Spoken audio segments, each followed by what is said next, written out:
What up? It's Will here with the Slowpitch Bat Bros, and today we're doing a little exit velo testing. So I got 3 ASA bats here. I realize there's a lot of other ASA bats, but we got 3. This is gonna be a fun comparison. We got a Miken, we got a Worth, and we got a DeMarini. So let's check these out. We're gonna use same balls, pretty average conditions today. Let's check these out.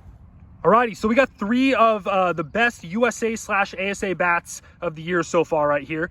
We got on top the DeMarini Dale Brungart signature model. This is going to be a 2021 Nautilus with a full ounce end load on it. Really solid bat, has a ton of juice. We got the Miken Freak Primo Supermax, really sick looking bat, full ounce end load, 14-inch barrel, mega sweet spot. And then we got one of my personal favorites so far, the Mach 1. So these are a new model from Worth this year, but still pretty standard Worth style barrel. This is the Cobrajet XL 428 half ounce end load, 13.5-inch barrel. Awesome bats, guys. The conditions out here today, it's about room temperature. There hardly isn't any wind at all. We're using the same balls for everything. Pretty controlled environment. I'm feeling fresh today, not too worn out or nothing. So let's hit these off the tee, see what kind of exit velos we're getting, and how these 3 bats compare to each other. All right, first we got the Mach 1 Cobrajet 428 from Worth. Half ounce end load, 13.5-inch barrel.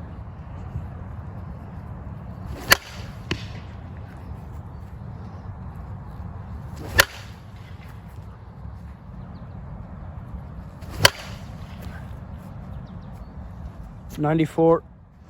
All right, next we got the DeMarini Dale Brungart ASA Nihilist, USA technically, whatever.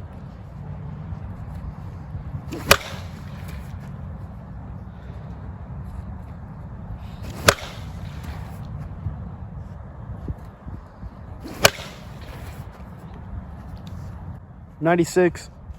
Shit, really? All right, and then we got the Miken Freak Primo Supermax. It's gonna be a big old 14-inch barrel.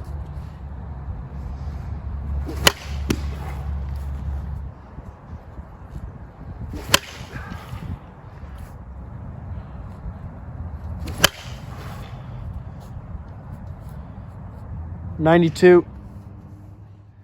All right, guys, there you have it. So again, just like the U-Trip video, we have a pretty similar setup here. The DeMarini won in terms of exit velo, but I really want to emphasize there's a lot more to a bat's performance than pure exit velo right on the sweet spot.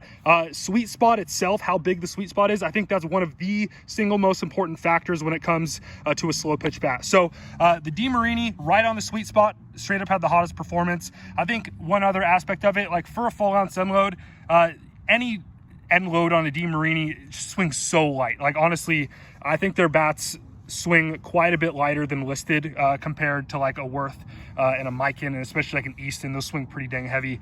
But okay, so this DeMarini is gonna have a pretty small sweet spot, but it's super hot right on that sweet spot. Really good for a power hitter. If you're looking for maximum distance, pretty much any DeMarini Nihilist Nautilus technology is going to be your best bet. But I mean, if you miss the sweet spot, you're going to get rung up a tiny bit. On the other hand, these Miken and Worth barrels, it's not going to be quite as hot right on the middle of the sweet spot, but that range is literally 2 to 3 times bigger. Like it's so hard to miss on these things. You can hit the ball here and you can hit the ball here and it almost feels the exact same.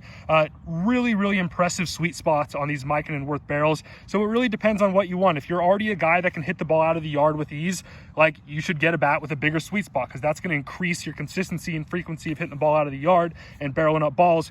But if you're a guy that needs that extra help, maybe needs that extra 10-20 feet, and it's really important for you to hit tanks, I mean, that DeMarini smaller sweet spot, really hot sweet spot is going to be your best bet. So hope this helped, guys. I understand, you know, this isn't a perfectly controlled environment, but I try to keep everything as consistent as possible. Appreciate you hanging out. If you like the video, drop a like, subscribe to the channel. See you guys next time.